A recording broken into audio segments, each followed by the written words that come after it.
बिस्मिल्लाहिर्रहमानिर्रहीम। अस्सलाम वालेकुम नाज़रीन, आप यूट्यूब चैनल देख रहे हैं। मैं इमरान खान हूँ और जो मामला अमेरिका से शुरू हुआ था वो बढ़ता बढ़ता बहुत ज़्यादा बढ़ गया है और पाकिस्तान की हुकूमत को और इस्टेब्लिशमेंट को उसकी वजह से एक मुसीबत पड़ी हुई है।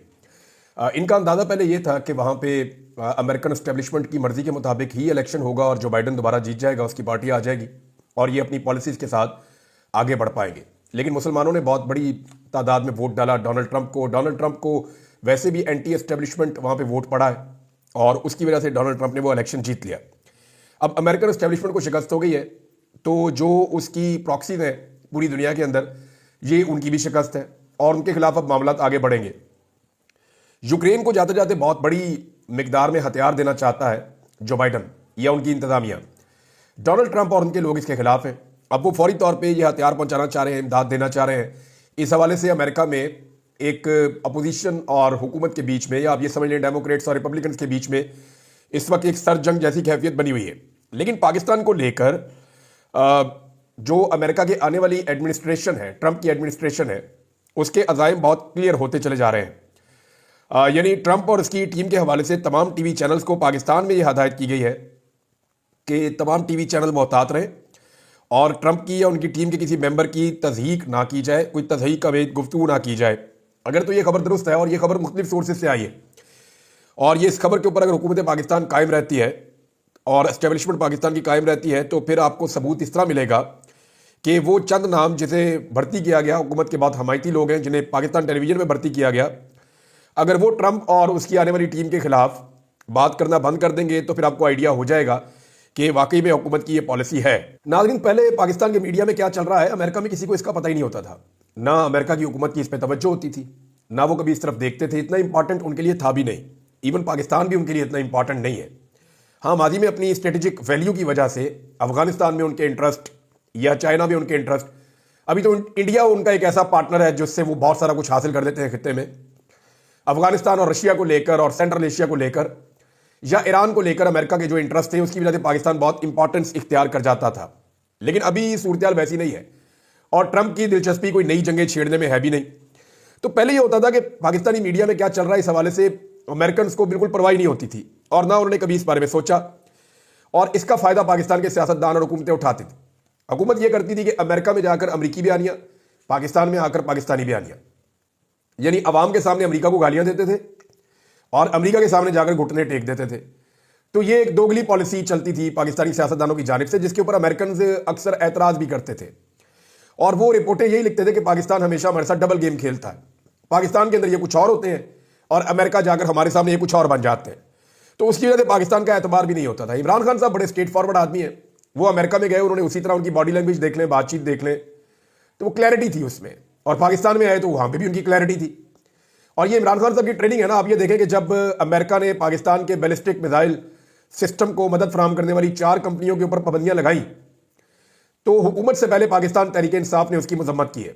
जुल्फी बुखारी और उमर अयूब या बाकी पाकिस्तान तहरीक इंसाफ के जो लोग हैं, इन सब ने इंतजार नहीं किया इस बात का कि हुकूमत इसके ऊपर क्या करती है या इमरान खान साहब का क्या मौक़िफ़ आता है। नहीं, स्टेट में सबने कहा जी पाकिस्तान के ऊपर पाबंदियां लगाना या पाकिस्तान के हथियारों को शक की नज़र से देखना या पाकिस्तान में हथियारों को कमज़ोर करना, पाकिस्तानी मिलिट्री को कमज़ोर करना, ये हम इसको बर्दाश्त नहीं करेंगे। उन्होंने ना सिर्फ मजम्मत की बल्कि इसको एक दोहरा मेयार करार दिया, क्योंकि इंडिया के बारे में उनकी पॉलिसी कुछ और है।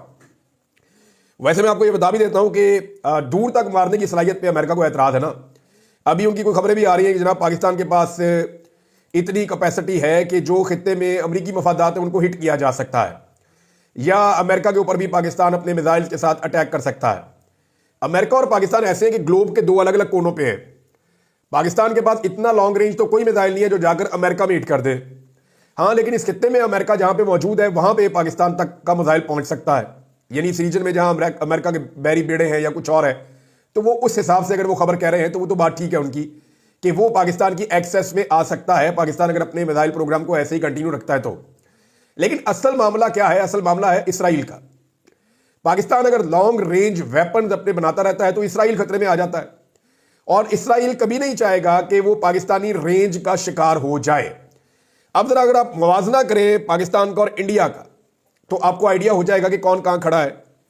पाकिस्तान का जो सबसे दूर तक हिट करने वाला मिसाइल है, जो सबसे दूर तक मारता है, उसका नाम है शाहीन 3। ये शाहीन 3 सबसे दूर तक मारता है। इसकी जो रेंज है मैक्सिमम वो है 2750 किलोमीटर, यानी 2750 किलोमीटर तक शाहीन 3 जो है वो हिट कर सकता है। और ये पाकिस्तान का वो हथियार है जो सबसे दूर तक बैलिस्टिक मिसाइल मारता है। इंडिया का जो हथियार है जो सबसे दूर तक हिट कर सकता है उसका नाम है अग्नि 5। और अग्नि 5 की जो मैक्सिमम रेंज है वो 5000 से 5500 तक बताई जाती है, यानी 5000 तो कंफर्म रिपोर्ट्स हैं कि अग्नि 5 मारता है। पाकिस्तान से दुगनी इंडिया के पास कैपेसिटी है कि उनका मिसाइल पाकिस्तान से दुगनी रेंज तक जा सकता है वॉर हेड्स को लेकर। लेकिन इंडिया को अपने लिए खतरा नहीं समझता, ना इसराइल ना अमेरिका अपने मफादात के लिए खतरा समझता है। पाकिस्तान के बारे में एक ट्रस्ट डेफिसिट है और पाकिस्तान को लेकर इसराइल और अमेरिका ये बड़े मोहतात रहते हैं। तो एक दोहरा म्यार है। हालांकि पाकिस्तान अमेरिका का नॉन नेटो इत्तेहादी भी है, लेकिन इसके बावजूद पाकिस्तान के ऊपर अमेरिका का ट्रस्ट नहीं है। और ये वजह पाकिस्तान के पॉलिटिशियंस है, पाकिस्तान की एस्टेब्लिशमेंट है, जिन्होंने कभी भी क्लैरिटी के साथ बात नहीं की, हमेशा धोखा देने की कोशिश की है। बहुत सारे अमेरिकन को यह लगता है, यानी हमें जहां अमेरिकन से बहुत सारे शिकवे और शिकायतें वहां उनको भी हमसे है। दूसरी तरफ पाकिस्तान तहरीक इंसाफ ने फौरन इसकी मजम्मत की है, जबकि हुकूमत अभी सोच रही थी कि मजम्मत करनी है या नहीं करनी। यह फर्क है इमरान खान में और बाकी लीडरशिप में, वो फायदा और नुकसान देखकर फैसला करते हैं, जबकि इमरान खान साहब पाकिस्तान का फायदा और नुकसान देखकर फैसला करते हैं और उनके लोगों ने भी यही रविश अपनाई है। अब हुआ यह है कि वो अमेरिकन जिन्हें पाकिस्तान के मीडिया की फिक्र नहीं होती थी, उन्हें कैसे पता चलना शुरू हो गया, तो उसकी वजह ओवरसीज पाकिस्तानी, जो ओवरसीज पाकिस्तानी अमेरिका में रहते हैं, वो लॉबिंग उन्होंने अपनी बड़ी जबरदस्त और तगड़ी कर ली है। कुछ पहले से ही इस काम में मुतहर्रिक थे, कुछ अब मुतहर्रिक हो गए हैं और अब उन्हें पाकिस्तानी अवाम की और ओवरसीज पाकिस्तानियों की पूरी दुनिया से बड़ी तगड़ी सपोर्ट भी है। और वो खुल खुलाकर जो है वो पाकिस्तान के लिए लॉबिंग कर रहे हैं। और इस लॉबिंग का इस वक्त जो टारगेट है वो मौजूदा हुकूमत है। पाकिस्तान में जो मौजूदा रिजीम है या उसके सहूलतकार हैं, वो उनको टारगेट कर रहे हैं। अब अमेरिकन को वो तमाम चीजें बताते और पहुंचाते हैं कि जनाब आपके बारे में पाकिस्तान में ये हो रहा है और ये किया जा रहा है और ऐसे किया जा रहा है और इस किस्म के जुल्म और ज्यादतियां पाकिस्तान में हो रही हैं। तो लगातार आवाजें उठ रही हैं। अब 2 और आवाजें उठी हैं, जबकि रिचर्ड ने मजीद ट्वीट्स कर दिए। एक तो जनाब पाकिस्तान के मीडिया को जब यह कहा गया कि आपने अब अमेरिका की आने वाली हुकूमत के खिलाफ कोई बात नहीं करनी, तो मीडिया में कुछ लोगों ने सवाल उठाए कि सर देखें वो तो ये कर रहे हैं वो कर रहे हैं, तो फिर ये तो वन साइडेड हो गया, ये तो इमरान खान का मौक़िफ़ ठीक था कि हम गुलामी कर रहे हैं। वो फिर उन्होंने कहा नहीं जी, दोनों तरफ से सीज फायर हो जाएगा, आप बेफिक्र हो जाए, आपने यहां से कोई ऐसी चीज नहीं करनी कि अमेरिका की आने वाली हुकूमत की तौहीन हो जाए, लिहाजा वहां से भी अब नहीं होगी। तो इसके ऊपर हमारे कुछ दोस्तों ने जो है वो इसको सोशल मीडिया में चढ़ा दिया कि अमेरिका की जानिब से अब कोई ट्वीट नहीं आएगा या उनकी जानिब से अब कोई इस तरह की हरकत नहीं होगी। लेकिन उसके बाद हमने देखा रिचर्ड ने दोबारा लिख के डाल दिया कि फ्री इमरान खान। तो वो लगातार ये चीजें कर रहे हैं और ना सिर्फ रिचर्ड ये कर रहे हैं, बल्कि ऐसा महसूस होता है कि डोनाल्ड ट्रंप की जो आने वाली एडमिनिस्ट्रेशन है उन सब ने यह फैसला कर रखा है कि पाकिस्तान के अंदर जो जुल्म और ज्यादती हो रही है उसके ऊपर उन्होंने क्या मौक़िफ़ लेना है। अभी एक एडियानो एस्पेराल्ट है, ये हाउस ऑफ रिप्रेजेंटेटिव के रुकन है, इन्होंने भी एक ट्वीट किया है और ये जनाब अहम अमरीकी पॉलिटिशियन है। उन्होंने लिखा जी कि I am deeply troubled by the recent reports alleging that dozens of protesters in Pakistan were killed by the national government। वो ये कह रहे हैं जी मुझे बड़ी तकलीफ है इस बात से और ये पाकिस्तान के अंदर दर्जनों जो एहतजाज करने वाले मुजाहिरीन हैं उन्हें पाकिस्तान की जो कौमी हुकूमत है उन्होंने कत्ल कर दिया है। और इसके ऊपर उन्होंने ये कहा जी कि उसको कवर अप भी किया गया है इस जालिमाना कदम को। और साथ ही उन्होंने इस बात के ऊपर जोर दिया कि स्टेट डिपार्टमेंट को इन इल्ज़ामात के हवाले से एक साफ सुथरी तहकीकात जो है वो करवानी चाहिए और इंटरनेशनल पार्टनर्स जो हैं अमेरिका के उन्हें भी इसके बारे में देखना चाहिए। तो जनाब एक तो ये स्टेटमेंट और आ गया, मजीद रोजाना कोई ना कोई नया बंदा बोलता है जो डोनाल्ड ट्रंप की टीम का हिस्सा है। जॉर्ज गलोवे का बरतानिया में सियासतदान भी है, रॉयटर भी है, इनका भी स्टेटमेंट आ गया है पाकिस्तान के हवाले से। उन्होंने भी कहा free Imran Khan and all political prisoners in Pakistan. ये उन्होंने भी जनाब ट्वीट कर दिया है और लगातार रीट्वीट हो रहे हैं, 10-10 हज़ार 20-20 हज़ार इनको रीट्वीट्स मिल रहे हैं। इनकी रीच बहुत ज़्यादा लगातार बढ़ती चली जा रही है। इमरान खान साहब के ट्विटर को टारगेट किया जा रहा है, इमरान खान साहब के सोशल मीडिया को टारगेट किया जा रहा है और अब हो ये रहा है कि पाकिस्तान तहरीक इंसाफ के अंदर से चंद आवाज़ें जो चुनी गई थी कि आप सोशल मीडिया के ऊपर टारगेट कर दें, अटैक कर दें, इसी तरह पाकिस्तान तहरीक इंसाफ के अंदर से अब चंद आवाज़ें बोलना शुरू हो गई हैं कि सोशल मीडिया को टारगेट ना किया जाए, सोशल मीडिया आईना है, जितना जुल्म होता है वो उतना रिएक्शन देते हैं, जितना जबर और फसायत होती है वो उतना रिएक्शन देते हैं। अब मुझे बताएं ना कि इमरान खान साहब को जेल के अंदर एक छोटे से कमरे के अंदर कुड्डे में बंद कर दिया जाता है, उन्हें कई दिन बाहर नहीं आने दिया जाता, उनकी लाइट बंद कर दी जाती है, उन्हें एक जुल्म और जबर का सामना करना पड़ता है इमरान खान साहब को शदीद तरीन। और जो पाकिस्तान के अंदर पाकिस्तान तहरीक इंसाफ के पार्लियामेंटेरियंस हैं वो बात जरूर करते हैं, लेकिन उनकी एफर्ट में वो जान नजर नहीं आती जो होनी चाहिए। वो इमरान खान साहब को रिलीफ दिलाने में नाकाम रहते हैं। तब पूरी दुनिया में जब ये खबर बाहर निकलती है तो पूरी दुनिया में एक उसके ऊपर रिएक्शन आता है। अब वो रिएक्शन कितना होगा ये हर आदमी अपने तौर पे तय करेगा। तो हर रिएक्शन एक एक्शन का नतीजा है। ये जो कुछ भी आज सोशल मीडिया पे हो रहा है, आज से पहले क्यों नहीं हो रहा था, ये सारा का सारा रिएक्शन है। अगर एक्शन रुक जाएगा तो रिएक्शन भी रुक जाएगा।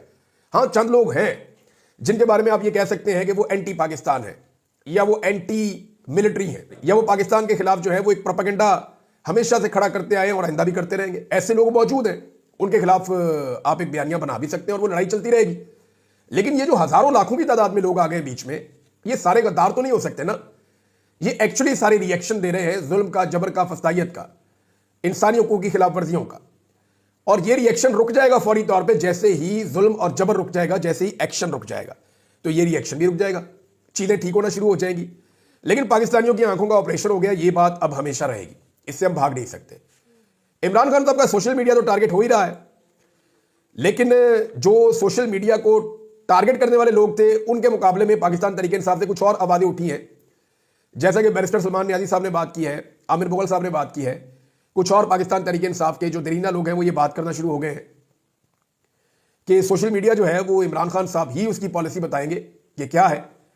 और इनका यह मानना है कि इमरान खान साहब की ताकत और हथियार है सोशल मीडिया, इसे कमज़ोर करने का मतलब जो है वो पाकिस्तान तहरीक इंसाफ को और इमरान खान को कमज़ोर करना है। उन्होंने कहा एक अहम नुकता ज़हन में रखना होगा कि तहरीक इंसाफ की सोशल मीडिया टीम सिर्फ इसलिए ही कह सकते हैं जो इमरान खान के ऑफिशियल ट्विटर हैंडल के बयानिए को फैलाती है, इससे हटकर कोई और बयानियां फैलाए वो हमारी सोशल मीडिया टीम हरगिज नहीं है। तो इमरान खान साहब का जो सोशल मीडिया के ऊपर बयानिया होता है ना, वो मैंने कई दफा देखा कि पाकिस्तान तहरीक इंसाफ के अच्छे खासे जो अरकान असेंबली हैं वो भी उसको ट्वीट नहीं कर पाते। तो इसको जरा आप समझें थोड़ा सा कि पाकिस्तान तहरीक इंसाफ की जो मौजूदा क़यादत है वो खड़ी है मिसाल के तौर पर 20 पे, इमरान खान साहब खड़े हुए हैं 80 पे, और पाकिस्तान तहरीक इंसाफ का जो सोशल मीडिया है वो इमरान खान साहब के साथ खड़ा है, कभी 80 पे कभी 100 पे। ये नहीं वो इमरान खान साहब से 2 कदम आगे भी बात बढ़ जाते हैं। लेकिन अगर पाकिस्तान तहरीक इंसाफ इमरान खान साहब के साथ आकर खड़ी हो जाए बराबर पे, और जो रद्द-ए-अमल इमरान खान साहब का होता है जिस बहादुरी से वो लिखते हैं या बोलते हैं, अगर ये यहां तक आ जाए तो फिर सोशल मीडिया के लोगों को ज्यादा आगे बढ़ने की जरूरत ना रहे। तो एक्चुअली हो ये रहा है कि पाकिस्तान तहरीक इंसाफ की क़यादत इमरान खान साहब के बयानिए को मौसर तरीके से नहीं चला पाती, जिसके बाद सोशल मीडिया के वो लोग जो पॉलिटिकली ट्रेंड नहीं है, वो मिडिल क्लास है, वो अपना रिएक्शन देते हैं, वो इमरान खान साहब के बयानिए को लेकर आगे बढ़ते हैं। जब उन्हें डायरेक्शन नहीं मिलती, सिर्फ इमरान खान साहब की एक ट्वीट या एक स्टेटमेंट मिलता है, तो फिर वो अपनी डायरेक्शन खुद बनाते हैं। इसको ये बहुत टेक्निकल है, जो समझदार लोग हैं उन्हें पता चल गया मैं क्या बात कर रहा हूं। तो पाकिस्तान तहरीक इंसाफ और इमरान खान की ताकत सोशल मीडिया है और ये सब लोग जानते हैं।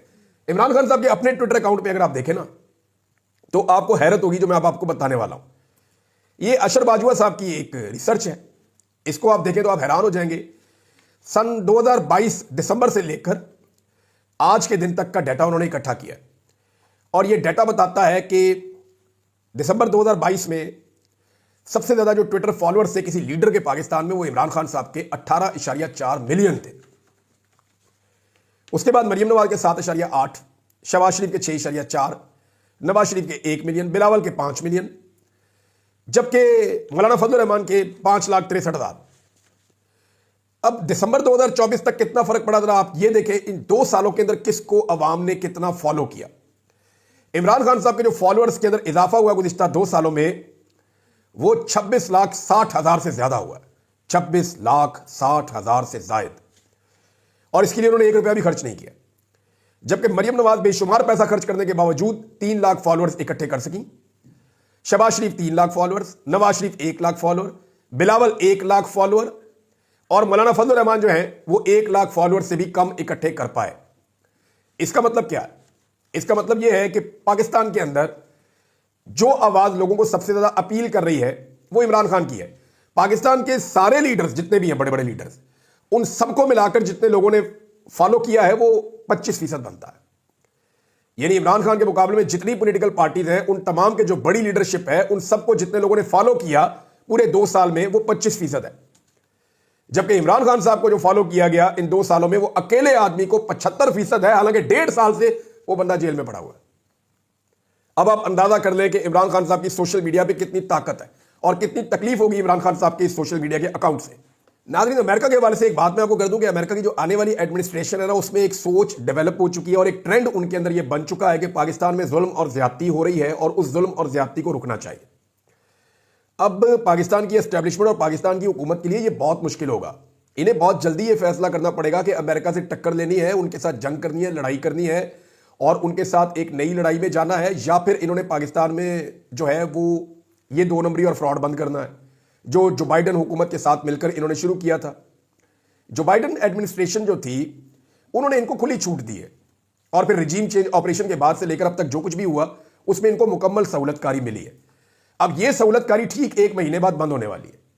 तो क्या इसी पॉलिसी पर चलना है या अपनी पॉलिसी इन्होंने तब्दील करनी है? यह एक बड़ा अहम फैसला इनको करना पड़ेगा, क्योंकि डोनाल्ड ट्रंप और उनकी टीम तो ऐसा लगता है कि अपना फैसला कर चुकी है और वहां यह ट्रेंड बन चुका है कि पाकिस्तान में इमरान खान के साथ जो हो रहा है वो जुल्म है, मुल्क में होने वाली इंसानी हकूक़ की खिलाफ वर्जियां, डी चौक का कत्लेआम, ये सारी चीजें। और आने वाले दिनों में अमेरिका में, बरतानिया में और कनाडा में, इन 3 अहम मुल्कों में डी चौक के अंदर होने वाले कत्लेआम को लेकर बड़ी ही इंपॉर्टेंट डेवलपमेंट होने वाली है और यह डेवलपमेंट होगी क्रिसमस की छुट्टियों के बाद, डोनाल्ड ट्रंप के सदर बनने से पहले। ये मैं आपको बता रहा हूं और बहुत क्लियर खबर है ये, और ये आप होता हुआ देखेंगे, उस वक्त मैं आपको याद दिलाऊंगा।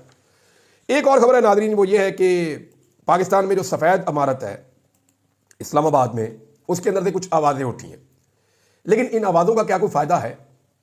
यानी 3 जज साहिबान हैं जिन्होंने बात की, जमाल मंदोखेल साहब ने, अतर मुल्ला साहब ने और शहजाद खान साहब ने, और ऐसा लगता है कि अदलिया भी भरी हुई है, लेकिन फायदा कोई नहीं, क्योंकि 26वीं आईनी तरमीम के नतीजे में अदलिया को पूरी तरह कंट्रोल कर लिया गया है। अपनी मर्जी के जजों का बेंच बना लिया गया है, उस बेंच के जरिए से अपनी मर्जी के फैसले लिए जाएंगे। बाकी अदलिया के इख्तियारात जो हैं वो बहुत कम कर दिए गए हैं और अदलिया के अंदर जजों की तैनातियों और अहम फैसलों के हवाले से पार्लियामेंटेरियंस को ज्यादा इख्तियारात दे दिए गए हैं। और एक बैलेंस जो हमेशा हुआ करता था कि जजेस फैसले करते थे कि अदलिया कैसे चलेगी, वो फैसले अब जजेस नहीं कर पाएंगे, वो फैसले अवामी नुमाइंदगान करना शुरू कर देंगे। यानी वही अब जजों की तकरीरियां और बाकी सारे मामला पर हावी रहेंगे। यानी जिनके खिलाफ केसेस होते हैं वही बताएंगे जनाब जज किसको रखना और किसको नहीं रखना, और जजेस वफादारी की बुनियाद के ऊपर रखे जाएंगे। जजेस ओबीडियंस, इस बुनियाद पर कौन सा जज किस सियासी जमात से कितना वफादार है, इसकी बुनियाद के ऊपर जजों की तकरीरियां अब ऐसे हुआ करेंगी जैसे अपने बंदे लगवाने हैं तो अपने जज लगवाने, ये चीजें होंगी।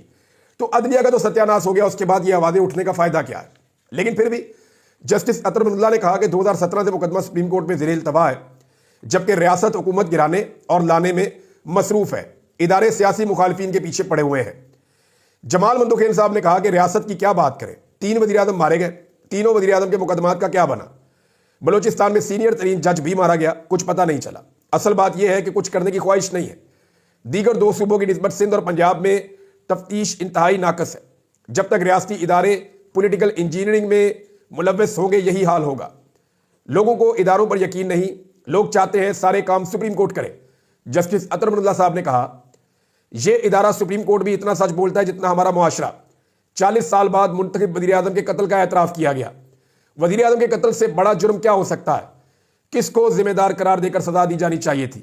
आइन पर अमल होता तो ये हालात ना होते। जस्टिस शहजाद मलिक साहब ने ऑब्जर्वेशन दी कि जिस मुल्क में वज़ीर आज़म का यह हाल हो कि आम आदमी का क्या हाल होगा। वज़ीर आज़म एक दिन वज़ीर आज़म हाउस में होता है तो दूसरे दिन जेल में होता है, किसी को पता नहीं कि किसने कितनी देर वज़ीर आज़म रहना है। अब ये जजेस बोल रहे हैं, लेकिन ये जजेस तो वो है जो पहले भी बेचारे बोलते रहते थे। लेकिन अदलिया पे जैसा कंट्रोल इस हुकूमत ने किया है सहूलतकारी के नतीजे में, एमएन इसको अगवा करके पकड़ के इसको मार, उसको चुक, उसके बच्चे उठा, उसकी बीवी उठा, उसकी बहू उठा, ये जो इन्होंने किया है, अदलिया भी अब पाकिस्तान में टुथलेस है और इंसाफ जो है उसकी कोई उम्मीद बाकी नहीं है। अगर इंसाफ चाहिए तो अदलिया को आज़ाद होना होगा। क्या ये अदलिया आज़ाद हो पाएगी? उसी के लिए सब कोशिश कर रहे हैं। अब तक के लिए इतने, अपना ख्याल रखिएगा, अपने चैनल का भी। अल्लाह हाफ़िज़।